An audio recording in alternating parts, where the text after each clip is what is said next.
La península de Yucatán alberga una rica flora vascular con más de 2.300 especies, distribuidas en 161 familias.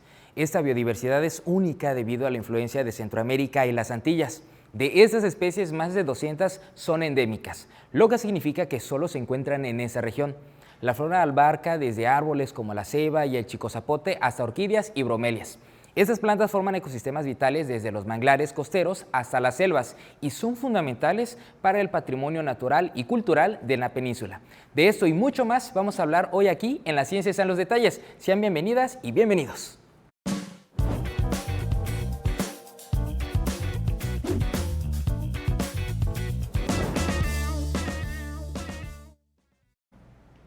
Hola, hola, ¿cómo están? Qué gusto saludarles en este episodio de La Ciencia está en los Detalles. Estamos transmitiendo completamente en vivo por TV UJAT en el canal 35.1, también en el 35 del sistema de cable local en www.ujat.tv y en nuestro Facebook Live UJAT. Y un fuerte abrazo a quienes nos están escuchando a través de internet y en Radio UJAT 96.1 de FM. Soy Adrián de Dios y qué gusto estar con ustedes en este programa especial, fíjense, porque en esta semana se está llevando a cabo un importante evento en nuestra Universidad Juárez Autónoma de Tabasco, que es el 23º Congreso Mexicano de Botánica, realizado en la UJAT en colaboración con muchos investigadores. Y en ese sentido tenemos un invitadazo de lujo que es miembro del Sistema Nacional de Investigadoras e Investigadores nivel 3, jefe o curador del herbario CICI desde 1997, investigador asociado del herbario de orquídeas de Oaks Ames de la Universidad de Harvard. Este 2025, fíjense algo muy importante, recibió la medalla Graciela Calderón y Jerzy Sedovsky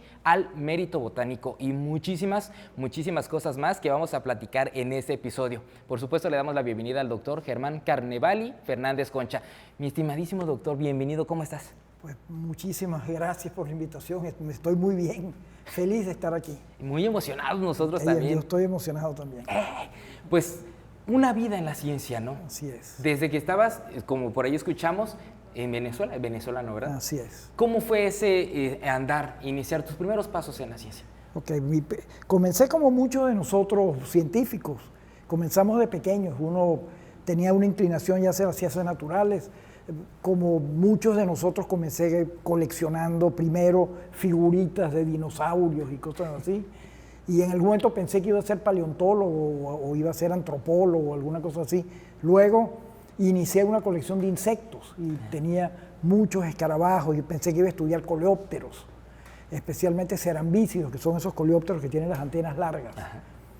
Esas cosas me gustaban mucho, pero por esa época, tenía yo 7 años, 8 años, 9 años, mi papá comenzó una colección de orquídeas, que es era una cosa muy de moda allá en Venezuela en esa época.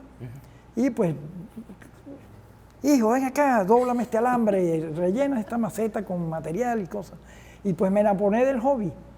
Y como ya tenía la inclinación científica, pues aparte de la parte horticultural, que todavía me gusta, y es otra cosa que me gustaría que habláramos más adelante, Claro. Pues ya estaba el amor por la ciencia, el interés por las plantas, entonces empecé a leer, mis padres me regalaron todo tipo de libros, yo fui una persona muy afortunada desde ese punto de vista. Claro. Y me acuerdo que por esa fecha, en los años 70 tempranos, acababa de salir una obra magna que quedó parcialmente inconclusa del doctor Ernesto Foldatz sobre la orquidioflora de Venezuela, que cubría unas 1000 especies de las alrededor de 2000 que hay en Venezuela, de orquídeas.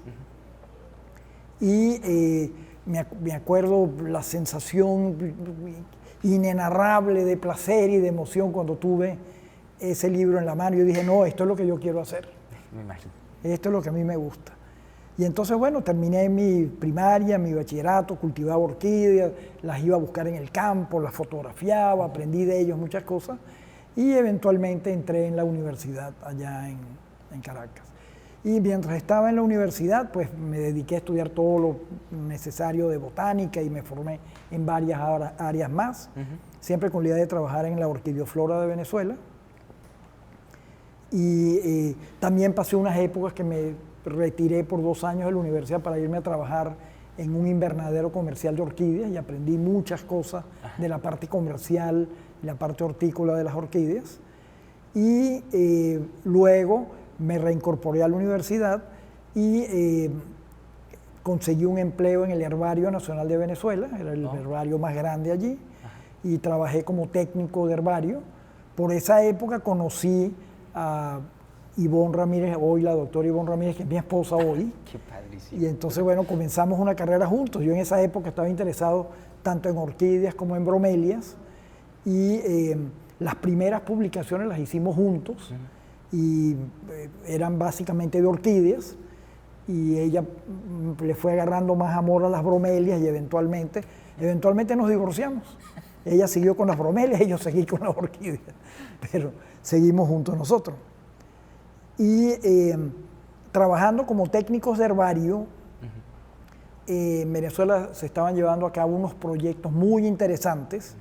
En Venezuela, todo el que ha visto alguna vez imágenes de Venezuela, una de las primeras imágenes que le siembran en la mente uno es la de la cascada, la catarata más alta del mundo, el Salto Ángel. El Salto Ángel cae de unas montañas tabulares de arenisca, unas montañas muy antiguas que tienen una flora fantástica arriba. Y son realmente como unas mesetas, un taburete con paredes de 1000 metros en algunos sitios, y la única forma de llegarle a algunas de ellas es en helicóptero. Y por supuesto, ahí fue donde mucha gente ha visto esas películas de los viajes al mundo perdido, que subían a buscar dinosaurios en unas montañas. Bueno, esa idea le nació a Arthur Conan Doyle, que fue el mismo autor que después escribió sobre Sherlock Holmes, que él creó el personaje de Sherlock Holmes, pero él había escrito un libro sobre la vida del mundo perdido. Y pues ha sido siempre como un sitio mítico, con una biota muy distintiva, muchas especies de plantas, especies de plantas, familias de plantas que solo crecen allí. Y entonces había un proyecto gigantesco internacional con gente de universidades de los Estados Unidos y de Europa y varias universidades venezolanas, y donde hacían expediciones en helicóptero, nos subían allá a los tepuyes. Yo subí un par de veces a esos tepuyes y hay anécdotas fantásticas ahí, pasando frío allá arriba a 2500 metros de altura, muy a gusto, que llovía todo el día y salíamos con el pantano hasta aquí. Interesantísimos. Bueno, y entonces ahí en esas expediciones pues iban muchos botánicos de estos países, y uno de los jardines botánicos más importantes del mundo es el Jardín Botánico de Missouri, que está en San Luis, y muchos botánicos muy eminentes trabajaban ahí en esa época y todavía hoy en día. Y uno de los investigadores que estuvo asociado con ese jardín botánico, el doctor Julian Steyermark, muy famoso, no solo porque trabajó en Venezuela, y eso lo voy a hablar un poco, sino porque él también escribió una flora de Guatemala, trabajando con otro botánico eminente, Paul Stanley. Entonces la famosa flora de Stanley and Steyermark. Y él de ahí se fue para Venezuela. Venezuela era un país rico en esa época, era una meca para ir a estudiar, estaban los tepuyes, la flora de los Andes estaba poco conocida, y él se fue para allá y era el curador del herbario. Wow. Y entonces Julian me dijo, tú y Ivonne, éramos novios todavía en esa época, y yo, van a ser muy buenos en esto, ¿por qué no se van a hacer un posgrado en los Estados Unidos? Wow. Nosotros realmente ni lo habíamos pensado. Y entonces Julian me dijo, yo me estoy retirando, me voy a jubilar y me voy a ir de regreso a Missouri y allá voy a trabajar. Y el Jardín Botánico de Missouri tiene varios posgrados asociados, si quieren ir a hacer su posgrado allá. Entonces terminamos la licenciatura y aplicamos a varias universidades en los Estados Unidos, incluyendo la de Missouri. Nos aceptaron en 2 o 3 de ellas, wow. Pero le preguntamos a unos de estos botánicos que estaban yendo a los tepuyes por esos días y vieron lo que nos estaban ofreciendo, las becas y eso, y nos dijeron, mira, con esta beca en New York vas a tener que vivir en un 8º piso, en el sitio más oscuro del Bronx, te van a asesinar una noche de esta, mientras que con lo que te ofrecen en Missouri van a vivir muy bien. Y yo voy a estar en Missouri, decía Julian. Entonces nos fuimos a Missouri. Desafortunadamente, pues Julian murió unos meses antes que nosotros llegáramos, Y por suerte, pues allá había otro botánico que estaba trabajando con la flora de la Guayana, Paul Berry, que fue mi tutor, y nos fuimos para allá. Y allá hicimos primero la maestría y luego el doctorado. Ya para eso estamos hablando de principios de los 90. Nosotros nos fuimos a finales de los 80, en el año 88 nos fuimos a los Estados Unidos. En esos años, mientras hicimos la licenciatura y mientras trabajábamos en el Herbario Nacional de Venezuela, viajamos por todo el país y conocimos todo el país. De hecho, Venezuela tiene 22 estados y hay uno solo donde nunca puse el pie, pues estuve muy cerca de llegar a él, pero estuve en todos los demás estados. Y pues me conocía la flora de Venezuela relativamente bien y era la persona que más sabía de orquídeas de Venezuela, la conocía mejor que nadie. Y por supuesto mi idea era regresar a Venezuela, hacer mi doctorado y regresar a Venezuela. Y nada que se puede. Nada. Entonces nos fuimos por los Estados Unidos, hicimos nuestro doctorado, tardamos 8 años entre la maestría y el doctorado porque no teníamos becas como tienen aquí. Aquí los estudiantes en México son súper afortunados, que tienen estas becas fantásticas.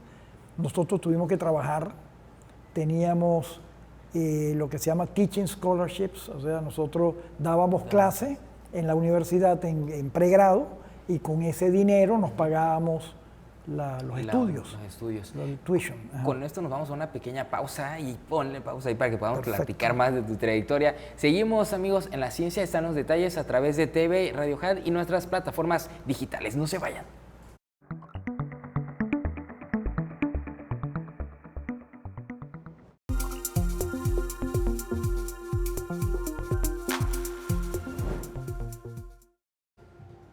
Regresamos a La Ciencia está en los detalles a través de TV, Radio Had y nuestras plataformas digitales. Muchísimas gracias, les habla Adrián de Dios. Continuamos platicando con el doctor Germán Carnevali Fernández Concha, quien es investigador de la Unidad de Recursos Naturales del Centro de Investigación Científica de Yucatán, AC o CICI, y estamos hablando sobre, pues primero la parte del doctor, ¿no? Cómo fue su desarrollo, su desenvolvimiento, y vamos a platicar también en un momento más sobre plantas vasculares endémicas de la península de Yucatán, que justo se va conectando con lo que veníamos escuchando, ¿no? Así es. Bueno, entonces por esa época pues obtuvimos nosotros nuestro grado. Ajá. Y pues era obvio que yo quería regresar a trabajar con orquídeas en Venezuela y Ivonne quería trabajar con las bromelias de Venezuela. Entonces nos graduamos y empezamos a enviar nuestros currículas. Eso todo el que se ha graduado en una universidad, lo primero que hace es enviar currícula. Antes era por correo. Ajá, sí. No había... Cuando nos graduamos estaba empezando el correo electrónico, ni hablar de que hubiera Facebook, ni ninguna de esas cosas, ¿no? Como se hace hoy en día. Y entonces en todas partes nos decían o que no, o nos ofrecían unos puestos realmente miserables, ¿no? Y ni yo conseguía, ni ella conseguía. Sí. Y por esas épocas, en el CICI, en el Centro de Investigación Científica de Yucatán, había un investigador llamado Rafael Durán, el doctor Rafael Durán, que era el curador del herbario. Y él no es de formación taxónomo, sino que es ecólogo.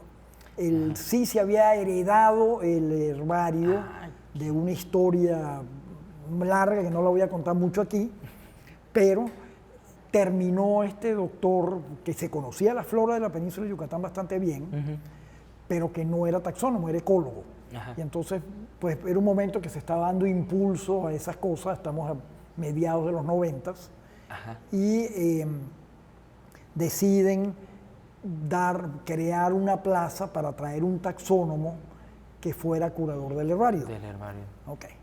Entonces, él estaba haciendo un proyecto, miren las ironías del destino, cómo las cosas dan vueltas. Sí. Él estaba haciendo un proyecto sobre plantas endémicas de la península de Yucatán. Y estaba viendo los registros en el herbario, o sea, los ejemplares de herbario, y ahí nos conocimos, nos hicimos amigos y teníamos un amigo común que estaba estudiando con nosotros allá. Pero para eso ya estaban, ¿dónde estaban? Estábamos todavía en Missouri, en Estados Unidos. Ajá. Y entonces Rafael nos dijo, pues mira, estamos abriendo una plaza ya en CICI, ¿estarán ustedes interesados? ¿Estarás tú interesado? Me está ofreciendo la plaza a mí.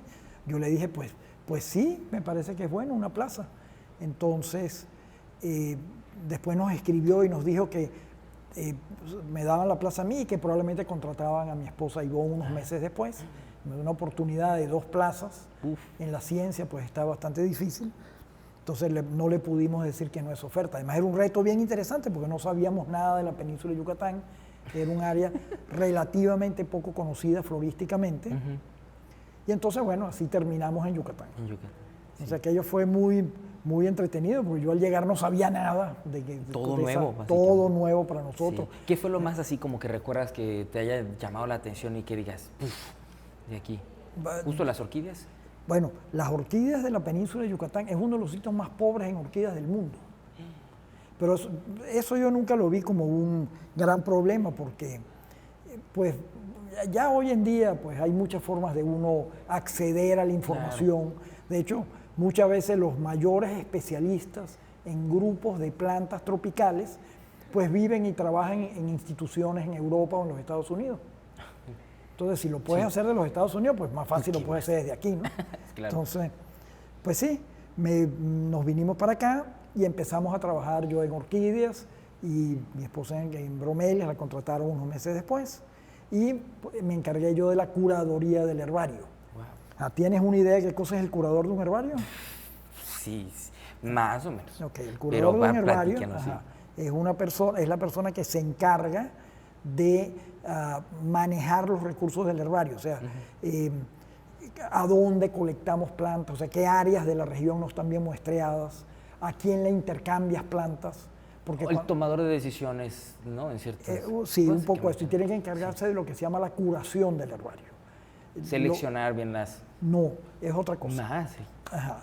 También, eso también está incluido, pero en este caso particular se refiere a identificar el material.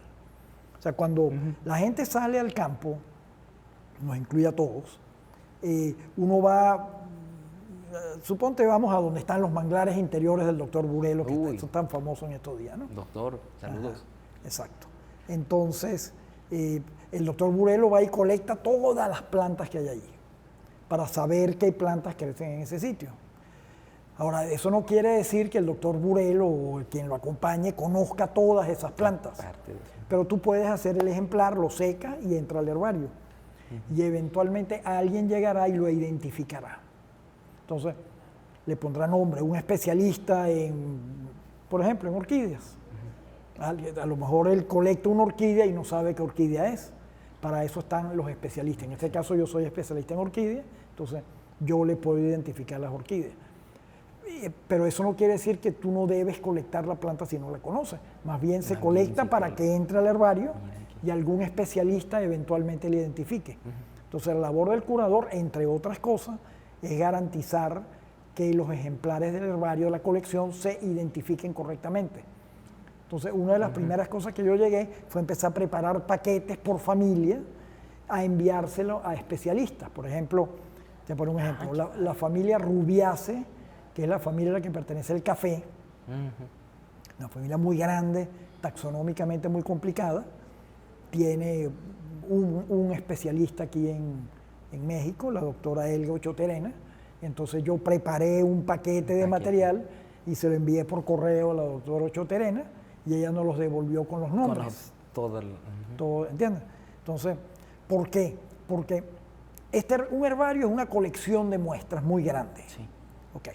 El herbario de nosotros, el herbario Sisi, del que he sido curador desde el año 96, tiene en este momento alrededor de 90.000 ejemplares. Es la colección de plantas secas más grande de la flora yucateca en todo el mundo. Que tú dirás, bueno, ¿qué tiene eso de raro estando en Yucatán que sea la colección más grande? Pero resulta que no siempre es así. Claro. Porque esta actividad de colecta científica botánica comenzó hace varios siglos y hubo colectores que llegaron a estos sitios y llevaron muestras para sus países, cuando aquí en México nos estábamos cayendo a golpes en la revolución o cosas así, ¿no? Sí. Nadie estaba interesado en la ciencia, pero había científicos de otros países que estaban recogiendo muestras.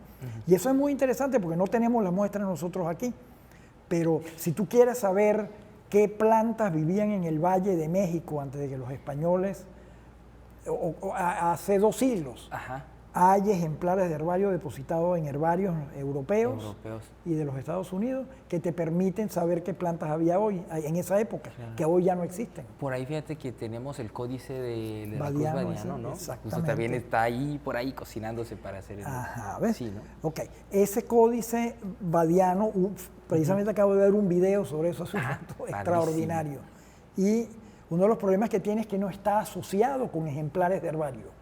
Hoy en día cualquier cosa que nosotros, cualquier investigación que hacemos en botánica, tú tienes que respaldarlo con ejemplares de herbario. En la ciencia que nosotros hacemos, si no hay un ejemplar de herbario de respaldo, nada de lo que tú dices es creíble. O sea, si tú me dices a mí, yo vi una ceiba en el estado de Tamaulipas, yo te digo, demuéstramelo, esto es ciencia.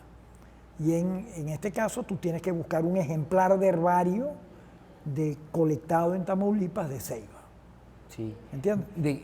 Ok, ejemplares que ya las fotos, por ejemplo, ahora ya no funcionan fotos. ¿Qué recursos se pueden utilizar para...? No, los ejemplares de herbario directamente son todo el pedazos de la planta que tú cortas, los secas en un horno. Y se pone sobre la... Se montan sobre una cartulina y esa cartulina lleva una etiqueta con información. Entonces, ¿qué información pones? Esa información que se pierde o que no se puede deducir directamente del ejemplar de herbario. Pones, por ejemplo, a dónde lo colectaste. O sea, tú viendo el ejemplar de herbario no puedes saber a dónde lo colectaste. Tampoco puedes saber en qué fecha lo colectaste. Claro. Tampoco puedes saber, por ejemplo, si es una hierba, pues no hay mucho que decir, es una hierbita. Pero si fuera un árbol, tú de una rama no puedes saber si era un arbusto o si era un árbol de 2 metros o de 30 metros. Sí, y de dónde tomaste, ¿no? Exacto. Sí. Luego hay otros caracteres que se pierden en el proceso de herborización, que así se llama el proceso de secado. Se pierden, por ejemplo, los colores, las texturas, las fragancias. Entonces toda esa información la pones en la etiqueta. Sí. Ahí está justo algunas imágenes estamos viendo, ¿no? Bueno, eso no es un ejemplar de herbario, pero esa fotografía, esos son ejemplares de herbario. Esos son ejemplares. Y ahí estoy yo estudiando unos ejemplares de herbario para ponerles nombre. Sí. Esos ejemplares duran siglos de siglos. Yo le pregunto a los visitantes del herbario, ¿cuánto tiempo creen ustedes que duran estas muestras? Y entonces, 5 años, 4 años. Entonces voy y les saco muestras que son más viejas que los muchachitos que están visitando, ¿no? Colectados en los años 50 o 40. Y nosotros no tenemos muchas muestras viejas porque el herbario es relativamente reciente, se fundó en el año 82. Pero tenemos algunas muestras más antiguas que nos han llegado por intercambio y también nos han llegado muestras de préstamo. Y ahora te explico lo que son los préstamos. Los préstamos. Ajá. Sí. Y muy antiguos. Entonces se asombran cuando les muestro un ejemplar de herbario de los 1840 o cosas así. Oye, ¿cómo conservar todo eso? También es parte de la función que ustedes realizan allí, Eso es lo que hacen los curadores del herbario. Qué interesante. Entonces, ese material, pues así seco, se ponen en sitios con aire acondicionado, con deshumificadores si es pertinente. Por ejemplo, aquí en Tabasco hace falta definitivamente tener deshumificador. Nosotros en Yucatán, con el aire acondicionado nos defendemos bastante bien. Pues qué interesante punto que ahorita vamos a retomar regresando de esta pequeña pausa, pero no se vayan amigos, estamos a través de TV y Radio Jad y por supuesto en redes sociales conociendo más sobre el herbario de orquídeas y otros más que hay allá en Yucatán. Y aquí vamos a seguir platicando sobre esto, no se vayan, esto es La Ciencia está en los detalles.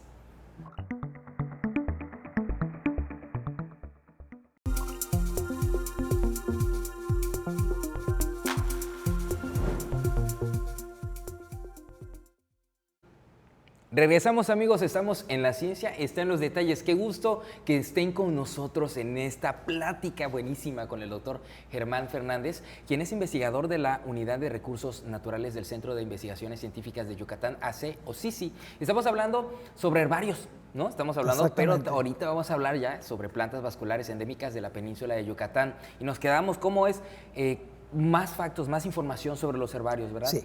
Pero los herbarios son estas colecciones de ejemplares secos con información asociada. Entonces, son usualmente instituciones abiertas a todo el mundo, cualquier persona puede entrar al herbario y usar la información que está ahí. Y en las últimas décadas, la costumbre ha sido que toda la información que está en las etiquetas, o sea, asociada a los ejemplares, se está capturando en bases de datos Y entonces tú les puedes hacer preguntas a las bases de datos. Entonces, cosas tan sencillas como quisiera saber qué plantas crecen en el municipio de Valladolid. Prácata, te vomito una lista de especies que crecen ahí. Pero, por ejemplo, con la IA ahorita ya está sucediendo para encontrar información, ¿no? Ajá. Por ejemplo, dime hazme una lista de todas las plantas que son importantes en la producción de miel en el estado de Tabasco. Trácata, eso lo puedes averiguar en un segundito. Sí. Ajá. Puedes hacerle preguntas de biología interesantes. Por ejemplo, tú sabes que los colibríes comen flores rojas, flores tubulares rojas, de ahí sacan néctar. Entonces, en los periodos secos del año, uno se pregunta qué estará comiendo el pobre colibrí si no hay nada, está todo seco. Entonces, tú le puedes preguntar a la base de datos, dime qué plantas tienen flores rojas en el mes de mayo en el estado de Tabasco. Entonces sacas una lista y ya sabes que están comiendo los colibríes. O sea, la imaginación es el límite. Los ejemplares muy antiguos te pueden decir qué plantas había en la flora de un sitio en una época, hace muchos años, en lugares donde hoy ya no hay vegetación, por ejemplo. Entonces ustedes ya en el herbario de allá están llevando esos datos ya hacia... Sí, y entonces lo estamos poniendo en la nube para que la gente pueda acceder a esa información.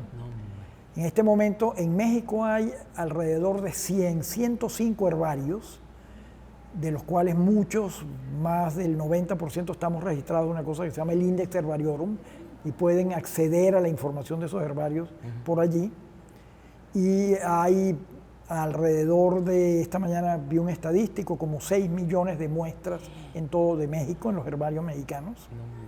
O sea que hay una gran cantidad de información, pero sin embargo quedan todavía inmensas áreas de México que aún no se han explorado y que no sabemos qué hay y cómo vamos a proteger lo que no conocemos. Claro. Entonces es crucial seguir explorando, seguir colectando, seguir identificando las plantas y seguir con esa labor curatorial en los herbarios. Sí. Entonces tú querías que habláramos sobre las plantas endémicas de la península de Yucatán, ¿verdad? Entonces fíjate, la península de Yucatán tiene una flora muy particular. No es una flora particularmente diversa. Hay aproximadamente unas 2.300, 2.400. Cuando terminemos el conteo, todavía estamos trabajando en eso. Sí. Tendremos una idea mejor, pero no creo que vaya a exceder las 2.400. Tabasco, que es mucho más pequeño que la península de Yucatán y está menos explorado, tiene fácilmente 3.000 especies. Mira. O más. Hay muchos más en Tabasco, más húmedo. La península de Yucatán no tiene ríos. ¿Tú has ido a Yucatán alguna vez? Uy, tiene ya rato, pero sí. Pero no hay ríos en Yucatán. Ajá. Lo que hay son unas pocas lagunas. No hay ríos porque el sustrato calizo absorbe todo. Entonces todo el drenaje en la península es subterráneo. Sí. Están los famosos cenotes, esos que todo el mundo conoce de Yucatán. Esos son los ríos de Yucatán, van por debajo. Subterráneos. Okay. Subterráneos. Entonces, tiene una flora muy particular, no es muy diversa, pero tiene muchas especies que solo crecen ahí y la composición de las comunidades es muy particular. No necesariamente todas las plantas son endémicas, pero la forma como se asocian sí es bastante particular. Única, ¿no? Sí. ¿Ah? Sí. Ajá. Endémico, quisiera decir brevemente lo que es el término endémico, porque la gente lo usa indiscriminadamente para referirse a plantas que no son endémicas. Si yo le pregunto a mucha gente, ¿es la ceiba endémica de Tabasco? Y la gente me dice sí, y yo le digo no. Normalmente ¿no? pensaríamos que sí. No, pero también hay registros en otras partes del mundo, ¿no? Entonces, endémico es que solo crece en una región determinada. Entonces, fíjate, tienes el caso de Tabasco, que tiene una flora mucho más rica que la de Yucatán, pero posiblemente tiene menos endémicas, porque Tabasco limita, no sé los números exactos, pero eso es fácil de averiguar, pero como Tabasco limita con la península de Yucatán por un lado, con Chiapas por el otro, con Veracruz por acá, y los ecosistemas son continuos, entonces tiene más especies, pero están compartidas con otros sitios. Claro. Okay. La península de Yucatán, como tiene esa zona, tiene una franja seca en el norte, muy seca. Esa zona seca es una isla de vegetación. Es como si estuviera en el mar, que está rodeada por el mar por la parte norte, pero por el sur está rodeada de vegetación húmeda. Entonces muchas especies de sitio seco que crecen ahí, solo crecen ahí. y tienen a sus parientes más cercanos en la depresión central de Chiapas o en la zona seca de Veracruz. O sea, bastante retirado. Bastante retirado. Y en algunas épocas, esas áreas secas, por ejemplo en los periodos máximos glaciales del Pleistoceno, que el planeta se hizo mucho más seco, entonces esas áreas secas se comunicaron. O sea, por ejemplo, zonas de lo que es Tabasco hoy eran zonas muy secas en esa época. Y entonces plantas de la biota de Yucatán emigraron hacia Veracruz y plantas de la biota de Veracruz emigraron a Yucatán, se unieron y ahora que se volvió a hacer húmedo, entonces quedan aisladas de nuevo. Y una vez que se aíslan, comienzan a acumular sus características propias y se van convirtiendo en especies nuevas, sí, independientes, ¿ves? Entonces, con respecto al tamaño de la flora de la península, es relativamente rica en especies endémicas y es asombroso porque nosotros, la gente que trabajamos en biodiversidad, estamos acostumbrados a asociar la biodiversidad al endemismo con barreras geográficas. O sea, cuando tú tienes un sitio que está dividido por montañas, por ejemplo, o por ríos o por mares, entonces tú tienes especies restringidas a un lado de la barrera o al otro lado de la barrera. Y cualquiera que haya visto una imagen de satélite de la península de Yucatán, eso es completamente plano. La altura máxima de la península de Yucatán no excede los 350 metros. Cuando tú vas, si alguna vez has ido a las zonas arqueológicas de Yucatán, a Uxmal, por ejemplo, uno pasa por un pueblo que se llama Muna y de ahí sube una sierrita, que llaman la Sierrita de Ticul. Entonces yo cuando voy con los botánicos de otras partes les digo, estamos en los Alpes de Yucatán. Entonces, ¿qué altura estamos? 120 metros de altura. No, les falta mucho el oxígeno. Exacto. Entonces, es un sitio completamente plano y no hay barreras aparentes para la distribución. O sea, no hay ninguna razón por la cual una especie que tú consigues en el extremo noroeste de la península, cerca de Mérida, por ejemplo, no crezca en el sureste, por Chetumal. Pero hay una zonificación de la vegetación de acuerdo a un gradiente de precipitación. El sureste de la península es mucho más húmedo. Hay sitios en el sureste de la península que son casi tan húmedos como Tabasco. Sí. Y la parte del extremo noroeste, Mérida, la zona de Mérida, es mucho más seca. Sí. Y tiene su flora muy distintiva. De hecho, la parte más interesante de la flora de Yucatán está alrededor de Mérida y le estamos dando en la torre, construyendo desarrollos habitacionales y otro tipo de desarrollo. Entonces lo que están haciendo ustedes en la península es encontrar estas especies, caracterizarlas, entonces, identificarlas. Las especies endémicas están restringidas a estas áreas, ¿verdad? Sí. Entonces, aparte de los aspectos biológicos del endemismo, o sea, es muy interesante preguntarse por qué una planta es endémica. Sí. Fíjate que una planta puede ser endémica de dos formas.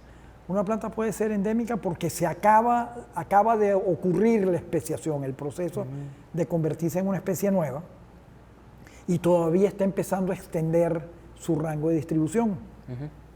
O puede ser también una especie que tuvo una distribución muy amplia y conforme el clima ha ido cambiando, se ha ido reconcentrando y que ahora tiene un área de distribución muy restringida.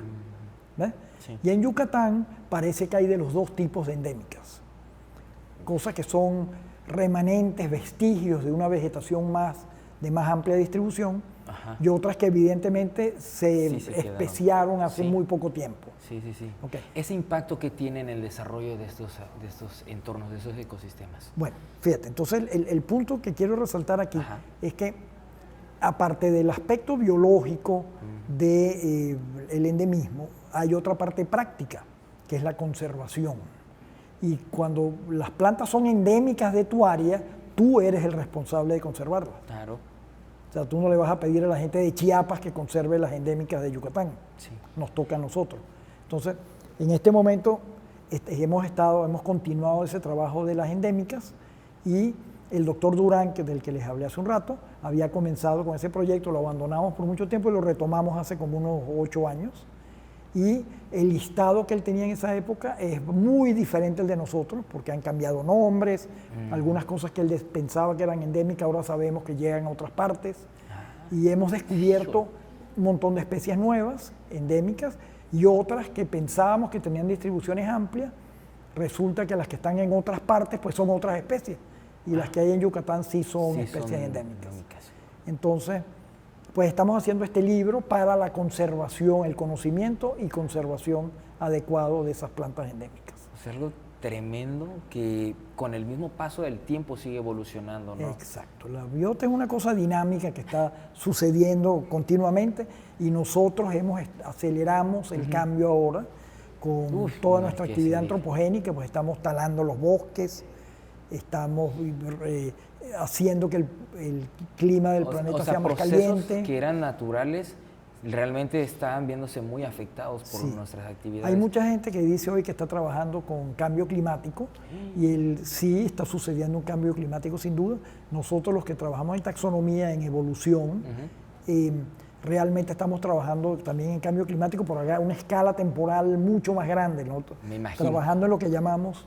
Nos vamos a una pausa y ahorita regresamos, amigos. Estamos en La Ciencia Está en los Detalles. Buenísima charla. Regresamos.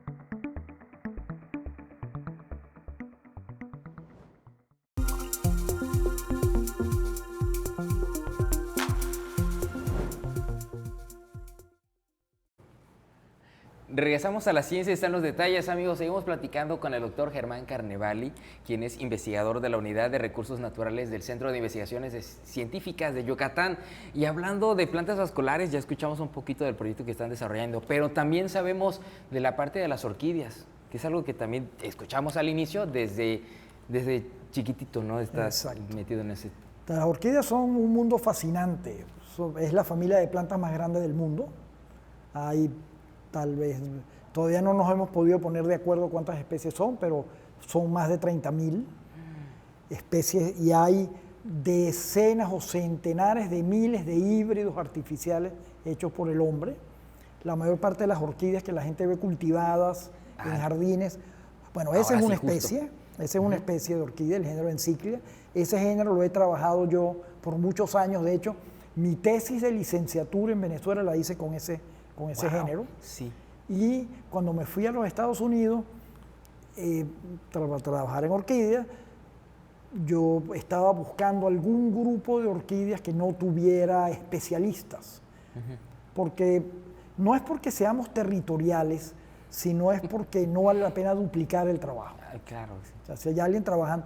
Y ya en Ciclia yo lo había resuelto para Venezuela, ya lo habíamos resuelto. Y yo quería ponerme a agarrar un grupo más grande, nunca me imaginé que iba a terminar en México. Resulta que México tiene un centro importantísimo de diversidad en Enciclia. O sea que cuando llegué aquí retomé mi interés en Enciclia y ahora pues trabajo en Enciclia en todo el continente. Acabamos de publicar hace 2 años un artículo con la filogenia más completa del género y un recuento de todas las especies y estoy esperando jubilarme en algún momento de los finales del año que viene o el otro y sentarme a escribir un libro sobre todos los aspectos biológicos del género y ese tipo de cosas.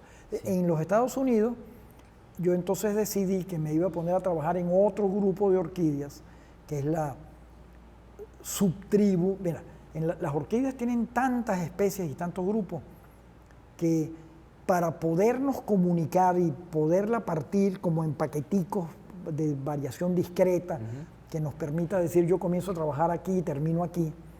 Entonces la familia se divide en 5 subfamilias, las subfamilias se dividen en tribus y las tribus se dividen en subtribus. Entonces hay tantas especies de orquídeas que una de las subtribus de la familia, la subtribu Pleurotalidine, tiene más de 5.000 especies. O sea, hay más especies de Pleurotalidine que está al 4.º nivel jerárquico en las orquídeas que especies de Solanáceas, por ejemplo. O sea, es una subtribu que es más grande que la mayor parte de las familias de plantas. Y ese grupo lo trabajan varios especialistas. Sí. Tiene géneros gigantescos como Lepantes, que tiene probablemente 2.000 especies o una cosa así. Bueno, y entonces hay una subtribu con muchas especies, probablemente 1.200, y no había nadie trabajándola. Y yo dije, por ahí me voy. Esa es mi oportunidad, y más, es un grupo que es altamente diverso en Sudamérica. Y pues yo pensé que iba a regresar a... Eso es una de las plantas endémicas de la península de Yucatán. Ah, padrísimo, sí. Y esa es otra especie endémica de la península de Yucatán, Justicia cardinalis, que describimos hace 2 años, el año pasado la describimos, que tiene una historia muy bonita, porque ella por muchos años, una planta muy común, está por todas partes en la península de Yucatán, y por muchos años la llamábamos Justicia cartaginensis. Todas las plantas que se llaman cartaginensis fue porque fueron colectadas originalmente en Cartagena de Indias, en Colombia. Y realmente no hay muchas plantas que tengan esas distribuciones tan grandes. Sí. Y entonces nos hemos, Mira, es qué una bonito. pasiflora, pero de la familia de la maracuyá. Bueno, nos hemos propuesto estudiar todas esas especies que se llaman teóricamente cartaginenses, a ver si de verdad son la misma cosa que está en Cartagena. Y la mayor parte de las veces resulta que no son la misma especie.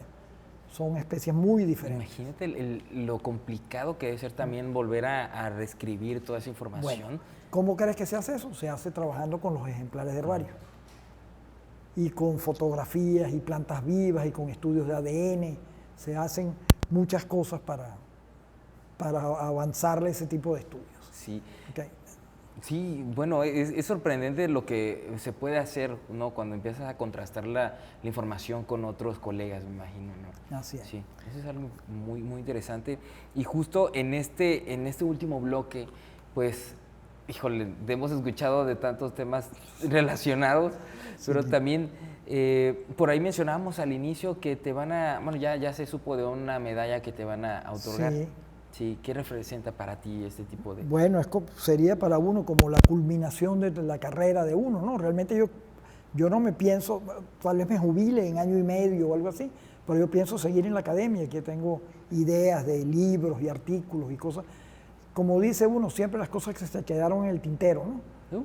Que tenías administración o clases que dar o ese tipo de cosas, proyectos que dirigir, y no pudiste terminar proyectos y eso los pienso hacer ahora que me jubile.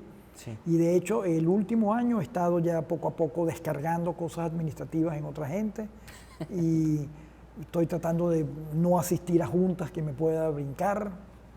Estoy tratando de no tomar más estudiantes para poderme concentrar en esas cosas. Y tengo montones de préstamos que solicité para estudios que no se han devuelto, entonces tengo que ir anotando los especímenes para devolverlos. Ahorita que dijiste estudiantes, estuvo también la doctora, bueno, una entrevista por ahí, la doctora Eliana, ¿no? También. Noguera, exacto, Sí. fue mi estudiante, trabajó en orquídeas, precisamente en un género que se llama brazábola, un género muy interesante, muy bonito, aquí en Tabasco hay 2 especies, y las flores son fragantes de noche, y ella hizo un estudio muy bueno, y dejó un pedacito inconcluso que yo creo que lo vamos a terminar ahora, cuando yo me jubile de ese trabajo. De desarrollar. Y he tenido otros estudiantes, el doctor William Setzal, que es hoy en día el director del Jardín Etnobotánico de Chiná, en Campeche también, fue estudiante mío. Tengo otros estudiantes que han trabajado en Enciclia, que han trabajado en las catacetines, grupos de orquídeas, ¿no? Los he dirigido en grupos de orquídeas y están todos dispersos por varias instituciones. Llevando el mismo mensaje que tú lo has Exactamente, algunos de ellos son curadores de herbario, como yo. O sea que ha sido una carrera muy interesante. No me gusta ponerlo de esa manera, ha sido, yo continúo también aquí. Claro. Pero pues están reconociendo esta labor ya de muchos años, muchas publicaciones. Y muy satisfactoria. Uno siempre hubiera podido hacer más. Siempre hay cosas que le impiden a uno desarrollar todo lo que uno quiere, también que uno es muy ambicioso. Sí. Y quiere hacer muchas cosas y pues una buena parte de esas cosas se te quedan en el tintero. Sí. ¿Quisiste hacer algo también aparte de la ciencia? Bueno, yo soy un lector, me encanta, soy bibliófilo, me encanta, también soy horticultor en la casa, tanto mi esposa como yo cultivamos plantas, yo cultivo orquídeas y ella cultiva bromelias. Y además me gustan las plantas suculentas, cultivo cactus y cosas de ese tipo. Somos horticultores, bueno, esa es parte. Y mucho de nuestro trabajo científico se ha basado en esas plantas que tenemos cultivadas. Entonces, pues ha sido una cosa muy satisfactoria y muy interesante. Me imagino, y bueno, compartir tu mensaje pues como decíamos, ¿no? Esta misma forma tan humilde, tan agradable de ser, pues imagínate qué honor tenerte aquí con nosotros en el programa, siendo uno de los invitados de lujo que tenemos. Todos son invitados de lujo, ¿no? Pero como Bueno. que ese tipo de personas y coincidir, porque también eso nos permite la misma divulgación. Me imagino que también te ha permitido conocer a gente. Montones de gente, sí. Hemos hecho una labor también de divulgación de la ciencia a través de nuestro periódico semanal de divulgación de la ciencia. O sea que esa es una parte que me gusta mucho. Me gusta tratar de comunicar la ciencia con un lenguaje bastante sencillo. Y yo creo que ese es uno de nuestras obligaciones más grandes. Sí, perfecto. Pues mira, hablando de publicación, bueno, no es una publicación, es más simbólico, pero aquí tenemos nuestro libro de visitas y pues nos va a dar muchísimo gusto que nos puedas regalar ahí tu mensaje, tu firmita. Como no, con todo gusto. Y que seas parte también de la familia de la ciencia, están los detalles. Y pues también compartiendo, ¿no? Todo que al fin de cuentas buscamos llegar a las personas, ¿no? A través del mensaje de cada uno de ustedes.